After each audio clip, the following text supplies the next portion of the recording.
നമസ്കാരം, എല്ലാ മാന്യ പ്രേക്ഷകർക്കും സ്റ്റാർ റാങ്കിങ്ങിലേക്ക് ഹാർദമായ സ്വാഗതം. ഇന്ന് നമ്മളോടൊപ്പമുള്ള അതിഥി മലയാള മിമിക്രി രംഗത്ത് നിന്നും സിനിമാ വേദിയിലെത്തിയ മറ്റൊരു പ്രതിഭയാണ്.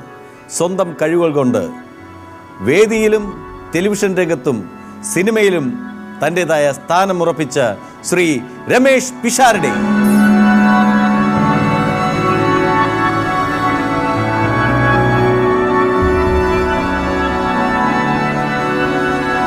നമസ്കാരം, സ്റ്റാർ റാങ്കിങ്ങിലേക്ക് ഹാർദമായ സ്വാഗതം. നന്ദി.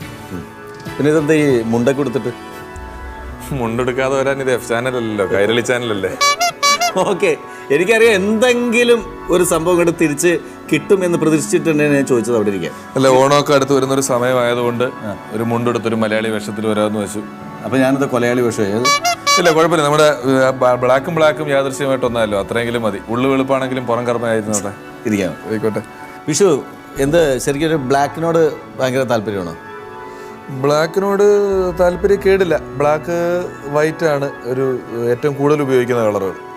എനിക്ക് ഏറ്റവും കൂടുതൽ ഇഷ്ടം, എന്നെ പലപ്പോഴും ഏറ്റവും കൂടുതൽ എനിക്കുള്ള എന്താണ് കോസ്റ്റ്യൂമിൽ ബ്ലാക്കിനും വൈറ്റിനും പ്രാധാന്യം. ബ്ലാക്കിനും വൈറ്റിനും തന്നെയാണ് എനിക്ക് ഏറ്റവും കൂടുതൽ പ്രാധാന്യം. പിന്നെ കൂടുതൽ പിടിക്കുന്നത് റെഡാണ്. ഞാൻ റെഡിനോട് വലിയ താല്പര്യമില്ല. എനിക്ക് ബ്ലാക്ക് വൈറ്റ് മൂന്നാം സ്ഥാനം റെഡിന് കൊടുത്തേ പറ്റുള്ളൂ.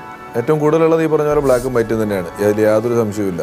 അത് നേരത്തെ പറഞ്ഞ പോലെ മനസ്സിൻ്റെ ഉള്ളിൽ നന്മയുള്ളതിൻ്റെ പേരിലാണോ ബ്ലാക്ക് ആയിരിക്കും? അതുകൊണ്ടാണല്ലോ ഇപ്പം ഞാൻ പറഞ്ഞാൽ റാഗിങ് നിയമം മൂലം ഗവൺമെൻറ് വരെ നിരോധിച്ചിട്ട് 5-6 വർഷമായി. ഇതിനിങ്ങനെ ഒരു റാഗിങ്ങിന് നമ്മൾ അറിഞ്ഞു വെച്ചുകൊണ്ട് തല വെച്ച് തരാൻ തീരുമാനിക്കുന്നത് മനസ്സിൻ്റെ പൊരുത്തമാണല്ലോ. അതെ, പക്ഷെ റാഗിങ് നിരോധിച്ചത് കോളേജുകളിൽ മാത്രമല്ലേ? അതെ, കോളേജിൽ പോയിട്ടില്ലാത്തവർ നടത്തുന്ന റാഗിങ്ങിന് നമുക്ക് കോളേജിൽ പോകാത്തവരെ കൊണ്ട് നമുക്ക് റാഗിങ് ചെയ്യിക്കാലോ. എന്തും ചെയ്യാം, എങ്ങനെ വേണമെങ്കിലും ചെയ്യാം. വീണ്ടും മനസ്സിൻ്റെ ഐക്യം. അതെ, വീണ്ടും ഒരേപോലെ വന്നു. അപ്പൊ നമുക്ക് തുടങ്ങാല്ലേ? തുടങ്ങിയില്ലേ? എവിടുന്ന് തുടങ്ങണം? റാഗി എന്ന ആളാണ് തീരുമാനിക്കേണ്ടത് എവിടുന്ന് തുടങ്ങണം എന്നുള്ളത്. അല്ല, സാധാരണ ഇക്കയെ കുറിച്ച് എനിക്ക് തോന്നുന്നൊരു കാര്യം എന്ന് പറഞ്ഞാല്, ഏതോ സിനിമയിൽ ശ്രീനിവാസൻ ചേട്ടനുള്ള പോലെ ഒരു ലഭ്യശ്രീ ഉള്ള കലാകാരനാണ് നാദർഷിക. അത് പിന്നെ അത് നാദർഷികയുടെ കൂടെ നമ്മൾ വെറുതെ ഒരു 10 മിനിറ്റ് ഇരുന്നിട്ട് പോയാലും അപ്പോൾ തന്നെ ഒരു ശുഭവാർത്ത കേൾക്കും എന്നുള്ളതാണ് പറഞ്ഞു കേൾക്കുന്നത്. കേരളത്തിൽ മിമിക്രിയിൽ നിന്ന് സിനിമയിലെത്തിയിട്ടുള്ള ആൾക്കാരെ പറ്റി, അല്ലെങ്കിൽ മിമിക്രിയിൽ നിന്നും ജീവിതത്തിൻ്റെ ഉയരങ്ങളിലേക്ക് എത്തിയിട്ടുള്ള ആൾക്കാരെ പറ്റി ഒരു പുസ്തകം എഴുതിയാൽ അതിലേറ്റവും കൂടുതൽ ആവർത്തിക്കപ്പെടുന്ന പേര് നാദർഷികയുടെ പേരായിരിക്കും. അത്രയും ആൾക്കാർ സംഗീത ലോകത്തും അഭിനയ ലോകത്തും എല്ലാം ആളാക്കിയ കഥകളിൽ ഇക്കാതധികം വരാറില്ലെങ്കിൽ നമുക്ക് വ്യക്തിപരമായിട്ട് അറിയാവുന്നതായതുകൊണ്ട് ഞാൻ പറഞ്ഞു. അപ്പം വന്നിരുന്ന് പോകുമ്പോൾ എനിക്കും എന്തെങ്കിലും ഗുണമുണ്ടാവും, അതുകൊണ്ടും കൂടെ അല്ലേ. സന്തോഷം. ഏതായാലും അങ്ങനെ കേൾക്കുന്നത് തന്നെ നമുക്കൊരു സന്തോഷമുള്ള കാര്യം. പിന്നെ ഏതായാലും അവനെ കണ്ടുകൊണ്ട് പോയി കഴിഞ്ഞിട്ടുണ്ടെങ്കിൽ മുടിച്ചില്ലെന്ന് പറയില്ല. ഒരിക്കലും പറയില്ല. അപ്പോൾ നമുക്ക് ഈ സാധാരണഗതിയിൽ പിഷാരടി ഫാമിലിയിൽ നിന്ന് അല്ലെങ്കിൽ പിഷാരടി സമുദായത്തിൽ നിന്ന് ആദ്യമായിട്ടാണ് ഒരാൾ സിനിമയിലെത്തുന്നത്. അല്ല, എനിക്ക് തോന്നുന്നു സംവിധായകരൊക്കെ അനിൽ ബാബുമാരിലെ ബാബു പിഷാരടി ആയിരുന്നു. പലരൊക്കെ ഉണ്ട്. ഇത് ആകെ മുഴുവൻ ലോകത്ത് 12,500 താഴെ പിഷാരടിമാരേ ഉള്ളൂ. ശരിക്കും കേന്ദ്ര ഗവൺമെൻറ് ഈ കടുവയെ സംരക്ഷിക്കാനൊക്കെ ഏർപ്പെടുത്തുന്നതിന് പകരം പിഷാരടിമാരെ സംരക്ഷിക്കാൻ എന്തെങ്കിലും ഒരു പദ്ധതി ആവിഷ്കരിച്ച് ഞങ്ങളെയൊക്കെ പ്രത്യേക പോഷകാഹാരം തന്ന് സംരക്ഷിക്കേണ്ടതാണ്. അത്രയും എണ്ണത്തിൽ കുറവാണ്. ഒരു 12,500 പേരിൽ താഴെ ഉള്ളൂ ഈ ലോകത്ത്. നിങ്ങളുടെ ക്ലാസ്സിൽ ഒരാൾ കൂടെ ചിലപ്പോൾ പഠിച്ചിട്ടുണ്ടാവില്ല.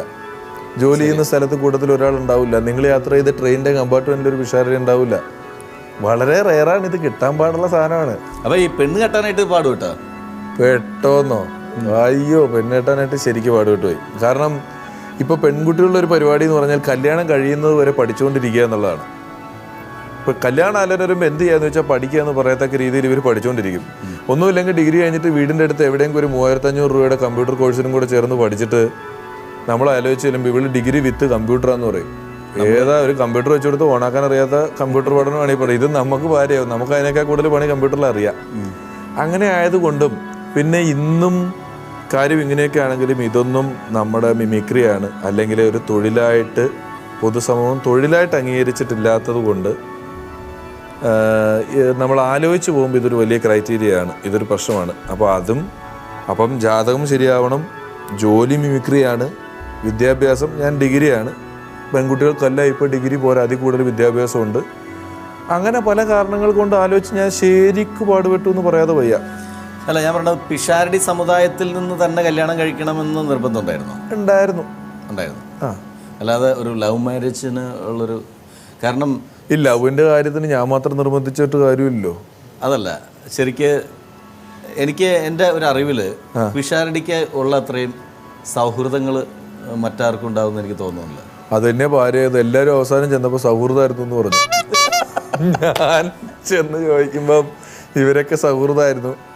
ഇവർക്ക് ഈ പ്രേമം പൊളിയുമ്പോൾ ഉപദേശം നേടാനും പ്രേമത്തിൻ്റെ ദൂതനായിട്ടുമൊക്കെയാണ് ഞാൻ ഏറ്റവും കൂടുതൽ ജോലി ചെയ്തിട്ടുള്ളത്. അവിടെ റോൾ അതായിരുന്നു. എനിക്കങ്ങനെ പൊതുവെ പ്രേമം അങ്ങനെ ശക്തമായൊരു പ്രണയം ഉണ്ടായിട്ടില്ല. ഞാൻ ആ സമയത്തേക്കൊക്കെ ഒന്നാമത് സ്കൂളിൽ പഠിക്കുമ്പോൾ ഞങ്ങൾ 5 മക്കളാണ്. അപ്പം ഞാൻ 1 പഠിക്കുമ്പോൾ എൻ്റെ മൂത്ത ചേച്ചി 10ലുണ്ട്. എവിടെ ഓരോ 2 ക്ലാസ് ഇടവിട്ട് എൻ്റെ ചേട്ടനോ ചേച്ചിയൊക്കെ ഉണ്ടായിരുന്ന കാരണം ബോഡി ഗാർഡ്സ് ഉണ്ട്. ഞങ്ങൾ കുറേ നാൾ വരെ വീട്ടിൽ ഒരു വെള്ളൂർ പേപ്പർ കമ്പനിയുടെ ക്വാർട്ടേഴ്സിലാണ് താമസിച്ചത്. മാങ്ങ ഉപ്പിലിട്ട പോലെ ഞങ്ങൾ 5 മക്കൾ ഒന്നിച്ചാണ് കിടക്കുന്നത്. പ്രൈവസി എന്ന് പറയുന്നതില്ല. നമുക്കൊരു കത്ത് കിട്ടി ഒളിപ്പിക്കാൻ സ്ഥലമില്ല. ഫോൺ വന്നാൽ ആ വീട്ടിൽ ആരും എടുക്കുന്നതെന്ന് അറിയാൻ പറ്റില്ല. ഫോണൊന്നും അപ്പോഴില്ല. ഉള്ള കാലത്ത് തന്നെ ഇതാ പ്രൈവസി ഇല്ല. പിന്നെ ഞാനൊന്ന് പ്രേമിക്കാം എന്നൊക്കെയുള്ള അവസ്ഥ കോളേജിലായപ്പോഴത്തേക്ക് ഞാൻ സലീംകുമാറിൻ്റെ ട്രൂപ്പിലായി. അപ്പോൾ പ്രോഗ്രാം ഒരു മാസം 25 പ്രോഗ്രാമുണ്ട്. ഈ പ്രോഗ്രാം കഴിഞ്ഞ് കോളേജ് വന്ന് കിടന്നുറങ്ങുന്നതല്ലാതെ ഈ പ്രണയിക്കുന്നവന് വേണ്ട ഏറ്റവും വലിയ ക്വാളിറ്റി റെഗുലർ അറ്റൻഡൻസ് ആണ്. ഇവർക്ക് രാവിലെ 10 മണിക്ക് നമ്മളെ കാണണം. നമ്മളെ ഈ ആഴ്ചയിലൊന്ന് വരിക എന്നൊന്നും പറഞ്ഞാൽ പെണ്ണുങ്ങൾ നിൽക്കൂല. അവർ റെഗുലർ അറ്റൻഡൻസ് ഉള്ളവൻ്റെ കൂട്ടത്തിൽ പോകും. അങ്ങനെയൊക്കെ ആയതുകൊണ്ട് അന്ന് പിന്നെ അങ്ങ് പ്രണയമൊന്നും ശക്തമായിട്ടൊന്നും പ്രകടിപ്പിക്കാൻ പറ്റിയില്ല. അതിൻ്റെ ഒരു സങ്കടമുണ്ട്. ഇപ്പോൾ സങ്കടമില്ല, പറ്റിയില്ല. ആ സമയം ഞാൻ വെറുതെ കളഞ്ഞില്ലല്ലോ. ആ സമയം മിമിക്രിയുടെ പുറകെയും പരിപാടികളുടെ പുറകെയും പോയി. അതുകൊണ്ട് നഷ്ടം തോന്നിയില്ല. ഇപ്പോൾ നേരത്തെ പറഞ്ഞു പ്രണയത്തിന് ദൂതനായിട്ട് പോയിട്ടുണ്ടെന്ന്. ഈ ദൂതനായിട്ട് പോയിട്ട് ആരെങ്കിലും ഇങ്ങനെ ഒരുമിപ്പിച്ചിട്ടുണ്ടോ? അവരിപ്പോൾ നിലവിൽ കല്യാണം കഴിച്ച് ജീവിക്കുന്ന വല്ല പ്രശസ്തരായിട്ടുള്ളൊരു ടീമാരെങ്കിലുണ്ട്? പ്രശസ്തരായിട്ടുള്ളവരുമുണ്ട്. അതുകൊണ്ട് ഞാനത് ഇതിൽ പറയുന്നത് അവർക്ക് ഇഷ്ടപ്പെടുകയില്ലോ എന്നറിയാത്തതുകൊണ്ട് ഞാൻ പറയുന്നില്ല. പക്ഷെ ഒരുപാട് പേരുടെ പ്രണയത്തിന് ശക്തമായി നിന്നിട്ടുണ്ട്. അങ്ങനെ പ്രണയിപ്പിക്കാൻ വേണ്ടിയിട്ട് ശ്രമിച്ച ഇപ്പോൾ നമുക്ക് ഒരു മാനസികമായിട്ടൊരു പെൺകുട്ടിയുടെ ഭയങ്കരമായിട്ട് ഇഷ്ടം തോന്നുന്നു എന്ന് വിചാരിക്കും. ആ കുട്ടിയുടെ അടുത്ത് പ്രണയം പറഞ്ഞിട്ട് വേറെ ആരെങ്കിലും വന്ന് അതിന് ദൂതനായിട്ട് നിന്നിട്ടുണ്ടോ? ഇല്ല, അതിനങ്ങനെ. കാരണം ഏത് കുട്ടി വന്നാലും എനിക്ക് മാനസികമായിട്ട് ഇഷ്ടം തോന്നിയ കുട്ടിയായിരിക്കും. എനിക്ക് എല്ലാവരോടും ഇഷ്ടമായിരുന്നു. എനിക്ക് എല്ലാവരോടും ഒരു അങ്ങനെ സൗഹൃദം ഉണ്ടായിരുന്നത് കൊണ്ട് എല്ലാവരുമായിട്ട് കൂട്ടായിരുന്നു. ഒരുപാട് പിള്ളേർക്ക് അങ്ങനെ ഈ പ്രണയിക്കുന്നവന്മാരുടെ ദൂതന്മാർക്ക് അന്ന് നമ്മുടെ ഈ പറഞ്ഞല്ലോ മൊബൈലില്ല, കത്തില്ല. അന്നൊക്കെ നമ്മുടെ കോളേജ് സമയം വരെയൊക്കെ 97 ആദ്യമായിട്ട് കേരളത്തിൽ മൊബൈൽ വന്നുള്ളൂ. നമ്മുടെ പ്രീ ഡിഗ്രി സമയമൊക്കെ അപ്പോൾ കഴിയുന്നതുകൊണ്ട് നമുക്ക്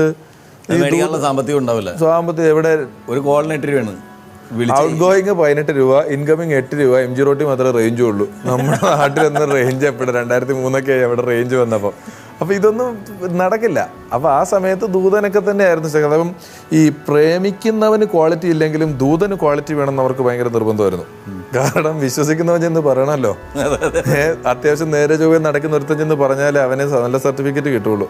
അതുകൊണ്ട് നീ എന്ന് പറയാമെന്ന് പറഞ്ഞ് അങ്ങനെ ഞാൻ പറഞ്ഞിട്ടുള്ളതേ ഉള്ളൂ. ഒരുപാട് അതിലൊരുപാട് പേര് പ്രേമിച്ച് വിവാഹം കഴിച്ചിട്ടുണ്ട്, അല്ലാതെ വിവാഹം കഴിക്കാതെ പോയിട്ടുണ്ട്. പിന്നെ നമുക്ക് സന്തോഷം എന്ന് പറയുന്നത് നമ്മൾ ചില പെണ്ണുങ്ങളോടൊക്കെ ചെറിയ തോതിലെങ്കിലും ഇഷ്ടം കാണിക്കുമ്പോൾ അന്ന് കാലത്ത് നമ്മളെയൊക്കെ തീർത്തും പുച്ഛിച്ച് നടന്ന ചിലരൊക്കെ ഇന്ന് ഒക്കത്തൊരു കുട്ടി, കയ്യിലൊരു കുട്ടി, എന്നിട്ട് ഇതാണ് എൻ്റെ ഭർത്താവ് എന്നൊക്കെ പറഞ്ഞ് നല്ലൊരു ചേട്ടനൊക്കെ ആയിട്ട് നടക്കണ കാണുമ്പോൾ നമുക്കൊരു സന്തോഷം. നമ്മളിപ്പോഴും അതുപോലെ ഇരിക്കുക. Hello sir. നമസ്കാരം. നമസ്കാരം. ചേട്ടൻ്റെ വൈഫിൻ്റെ പേര് കിളി എന്നാണല്ലോ? പേര് കിളി എന്നല്ല, ഞാൻ വിളിക്കുന്നത് കിളി എന്നാ. ഓക്കെ. മകളുടെ പേര് പീലി. പീലി. ചേട്ടന് പണ്ടൊരു പേരുണ്ടായിരുന്നില്ലേ കൂട്ടുകാരുടെ ഇടയിൽ? ഇല്ല. ഉണ്ടായിരുന്നു, കൂലി. കൂലിയോ? ഒരിക്കലും അങ്ങനെ ഒരു പേരൊന്നും ഇല്ലായിരുന്നു. ഞങ്ങൾ അറിഞ്ഞ ഉണ്ടായിരുന്നാ ഞങ്ങൾ അറിഞ്ഞത്. ഇല്ല, കുറിച്ചൊന്ന് പറയാമോ? എനിക്ക് അങ്ങനെ ഒരു പേരില്ലായിരുന്നു. രമേശേ, ഈ കൂലി എന്നായിരിക്കില്ല, കൂളി എന്ന് പറയുന്ന വേറൊരു ടൈപ്പ് സാധനം ഉണ്ട്, അതറിയാമല്ലേ? കാളികൂളി എന്നൊക്കെ പറഞ്ഞിട്ട്. എനിക്ക് അങ്ങനത്തെ ഒരു പേരുണ്ടായിട്ടുണ്ടോ? അങ്ങനെ എനിക്ക് അങ്ങനത്തെ ഒരു പേരില്ല. എല്ലാവരുടെ വർത്താനത്ത് നിന്ന് എവിടെയോ ഒരു സാധനം അങ്ങനെ പറഞ്ഞു കിടക്കും. ഇല്ല, ഇത് ഇവർക്ക് തെറ്റ. കിളിയുടെയും പീലിയുടെയും കാര്യം വേണേ ഞാൻ പറഞ്ഞുതരാം. കിളി എന്നാണ് ഭാര്യനെ വിളിക്കുന്നത്, മോളുടെ പേര് പീലി എന്നാണ്. അപ്പോൾ വെറുതെ 2 വർഷം ഇതുള്ള എനിക്ക് വിളിക്കാൻ എളുപ്പമുള്ള 2 പേരുകളുണ്ട്. പീലി എന്നിട്ടതിനകത്തൊരു ചെറിയ കഥയുള്ളത്. ഉണ്ടായത് പൂനെയിലാണ് മോളുണ്ടായത്. അപ്പം ജനിച്ചപ്പോൾ മഞ്ഞപ്പിത്തം ഉണ്ടായിരുന്നു. അപ്പം മഞ്ഞയ്ക്ക് ഹിന്ദിയിൽ പീല എന്നാണ് പറയുന്നത്, നിറത്തിന്. അപ്പം നേഴ്സ് കൊണ്ടുവന്നിട്ട് പീലി ഹേ എന്ന് പറഞ്ഞു, കൊച്ചു മഞ്ഞ നിറമായതുകൊണ്ട്. അപ്പം ഞാൻ നോക്കി കൃഷ്ണൻ്റെ തലയിലുള്ള പീലിയാണ്, കൺപീലിയാണ്. ഞാനത് മിണ്ടിയില്ല. ഞാനത് കുറച്ച് ദിവസം കഴിഞ്ഞപ്പോൾ അത് പീലി എന്നുള്ള പേര് അങ്ങ് വിളിച്ചു തുടങ്ങി. ഇവിടെ അങ്ങനെ പറയാൻ കാരണം അതല്ല, പഴയ കുറെ മുന്നത്തെ ഫിലിംസിലോ ഇതിലൊക്കെ സാറ് കുറെ കൂലി, അതായത് ലോഡിങ്ങാരുടെ വേഷത്തിൽ കുറെ കണ്ടിട്ടുണ്ട്. ആ ഒരു ഇതിലാണോ കൂലി എന്നുള്ള പേര് വന്നെന്നാ ഞങ്ങൾക്കിപ്പോ സംശയം. എനിക്കറിയില്ല, ഇതൊക്കെ അപവാദങ്ങളാണ്. ശരിക്കും കൂലിയുടെ വേഷത്തിൽ ചിലപ്പോൾ ജയനെ തെറ്റിദ്ധരിച്ചായിരിക്കും. അതാണ് ട്രോളി പുള്ളേഴ്സ്. അത് അങ്ങാടി എന്ന് പറയുന്ന സിനിമയിൽ ജയനാണ്. നിങ്ങൾക്ക് പൗരുഷം കൊണ്ട് എന്നെയും ജയനെയും ഒരുപോലെ തോന്നിയതാവാനാണ് സാധ്യത. പലരും അങ്ങനെ ചെയ്തു, പലരും അങ്ങനെ. ഇന്നാൾ എന്നെ രണ്ടുപേരും ഗജനി എന്ന് വിളിച്ചു, ഞാൻ അമീർ ഖാൻ എന്ന് തെറ്റിദ്ധരിച്ചു. ഇങ്ങനെ പലരും ചെയ്യുന്നുണ്ട്. ഇത് പല കാലഘട്ടങ്ങളും ഉണ്ടാകുന്നുണ്ട്. അതായിരിക്കും. അഭിഷേക് ബച്ചൻ ഡാഡി എന്ന് വരെ വിളിച്ചല്ലേ, ബച്ചനാന്ന് വിചാരിച്ചു. അമിതാഭ് ബച്ചനാന്ന് വിളിക്കും. ഇവർ തെറ്റിദ്ധരിക്കുന്നുണ്ട്. ഭയങ്കര പ്രശ്നമാണ്. ഐശ്വര്യനെ നിർബന്ധിച്ച് കെട്ടിച്ചതായിരുന്നല്ലോ. ആ കുട്ടിക്ക് പിഷാരടി മതിയെന്ന് ഒറ്റ നിർബന്ധമായിരുന്നു. പിടിച്ച വിളിയാലും നിന്നു.